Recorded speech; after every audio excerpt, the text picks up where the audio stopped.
Okay, simulan na natin itong explainer natin. Pag-uusapan natin ngayon ang isa sa pinakamalaki at aaminin ko, isa sa pinakapalpak na real estate deal sa kasaysayan ng mundo. Madalas kasi nating isipin na yung bentahan ng mga bansa o teritoryo noon, planchado yan at perpekto, di ba? Pero papakita ko sa inyo, hindi palaging ganyan ang nangyayari kapag sinilip mo talaga yung mga detalye. Balikan natin saglit ang taong 1898. Binili ng Estados Unidos ang Pilipinas mula sa Espanya sa halagang $20 million. Para may ideya kayo, kung i-convert natin yan sa halaga ng pera natin ngayon, nasa humigit kumulang $700 million yan. Ang laking pera, tama? Pero ang nakakaloka dito, nang suriin yung orihinal na mapa na ginamit sa transaksyon, literal na may mga higanting butas na niya sa mga coordinates ng mismong binili nila. Kaya ang malaking tanong tuloy natin, nag-overpay ba ang US para sa isang mapang kulang-kulang? Sa usapang ito, hihimayin natin kung bumili pa talaga ng palpak na resibo ang US. At higit sa lahat, alamin natin kung kinailangan nga ba talaga ng isang sikretong pangalawang kasunduan para lang maayos yung isang napakalaking blunders sa heografiya. Unang bahagi, isang multimilyong dolyar na pagkakamali. Bago tayo tumingin sa mapa, silipin muna natin kung ano ba yung nagtulak sa napakalaki pero padalos-dalos na transaksyong ito. Ganito kasi ang sitwasyon noon. Ang Espanya, pabagsak na imperyo yan na uhaw at desperado sa pera. Ang US naman, kating-kating magkaroon ng estratehikong stepping stone papuntang Asia. Pero heto yung wild part. Yung mga US negotiators na nagdesisyon ni hindi pa nakatuntong sa Pilipinas kahit minsan. Gumagawa sila ng desisyon para sa mga islang libu-libong milya ang layo habang chill na nakaupo lang sa isang hotel room sa Paris. Ikalawang bahagi, pagguhit ng nangahanggalan ng kasunduan.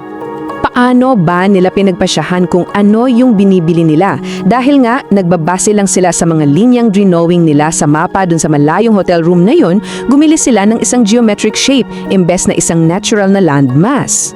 Yung konsepto ng treaty limits na tinatawag, literal na isang higanting kahon lang.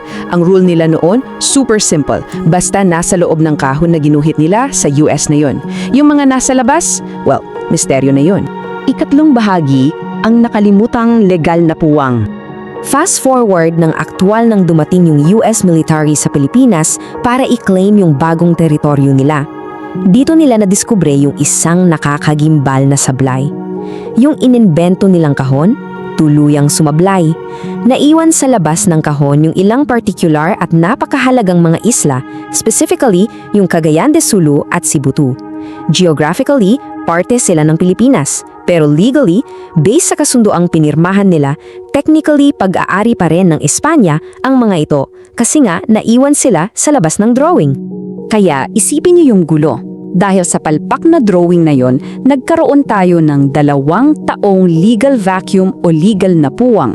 Ibig sabihin, sa loob ng halos 2 taon, legal na pag-aari pa rin ng mga Kastila yung mga piraso ng Pilipinas na buong akala ng Amerika ay nabayaran at nakuha na nila. Isang napakalaking kalituhan, di ba? Bakit ba ito super importante? Isipin nyo na lang ito. Paano kung may umeksena ng ibang superpower noon? Sabihin nating Alemanya o Hapon. Paano kung binili nila yung mga natirang islang yon habang umiiral yung legal vacuum? Kung nangyari yon, I can assure you, ang mapa ng Pilipinas ngayon ay magiging ganap na iba kesa kung ano yung alam natin. Ika-4 na bahagi, ang kasunduan sa Washington. Para mas makita natin yung dali ng kwento, noong 1898, drawing yung mapa sa Paris. 1899, na-realize ng US military na may mga kulang pala, kaya pagsapit ng November 1900, nauwi ito sa isang nakakapanik at nakakahiyang solusyon. Napilitan ng US na bumalik sa Espanya para maglabas pa ng additional na $100,000, makuha lang yung mga islang nakalimutan nila. Kumbaga sa modern terms, nagbayad sila ng mahal para sa isang patch update. At ito mismong eksenang ito ang nagpapakita ng malinam sa tinatawag nating coordinate gap at teorya ng nawawalang pahina. Kahit pa may nagawang pangalawang kasunduan, andun pa rin yung kalituhan. Iginiigiit ng Espanya na ibinigay nila ang lahat ng islang kabilang sa kapuluan. Pero sa realidad ng US, ang pinagbatayang lang nila ay yung mga isla na nasa loob ng partikular na kahon. Ipinapakita nito kung bakit ang mga hangganan para sa mga mahalagang lugar gaya ng Spratly Islands ay hindi kailanman naging malinaw na define mulat sa pool. Ika-5 bahagi, pagbabayad para sa kolonisasyon. Bukod pa dyan sa mga nakakalokang error sa heograpiya, may isa pang madilim na financial twist na nakatago sa fine print ng transaksyong ito.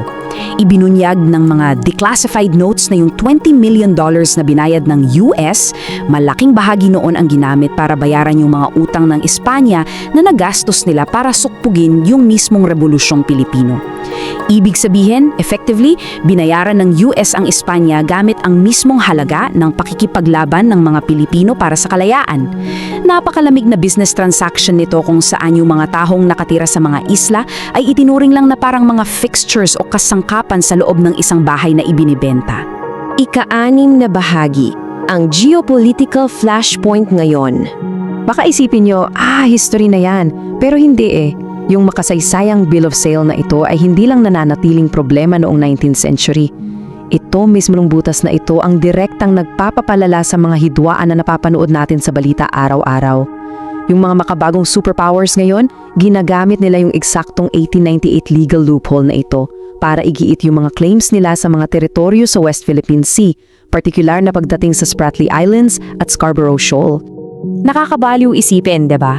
Na ang isang pagkakamaling ginawa gamit lang ang isang pluma sa isang hotel room sa Paris ay kayang baguhin at guluhin ang kapalaran ng isang bansa mahigit 100 taon matapos itong mangyari. Ang mga minabaling kontrata na may maliliit na letra at mga nawawalang pahina, mayroong sa lagayang matinding butterfly effect na lampas-lampasan pa sa buhay ng mga taong mismong nagnegosyasyon nito. Kaya bago tayo magtapos, iiwan ko sa inyo ang katanungang ito. Kung ang isang maling na iguhit na kahon noong 1898 ay sapat na para magtulak ng pandaigdigang hidwaan hanggang sa kasalukuyan, anong makabagong fine print kaya ang pilit nating binabaliwala sa panahon natin ngayon? Sana'y nagbigay ng kaunting liwanag itong explainer natin sa nakatagong kasaysayan ng Treaty of Paris. At sana parang sinaling din kayo kung ano-ano pa kayang mga geopolitical loopholes ang naghihintay lang matuklasan. Hanggang sa susunod! Kung nagustuhan mo ang kwentong ito, huwag kalimutang i-like ang video, mag-subscribe at i-on ang notification bell para sa iba pang alamat at kwentong bayan. I-share mo rin ito para mas marami pang Pilipino ang makaalala ng kagandahan ng ating mga kwento.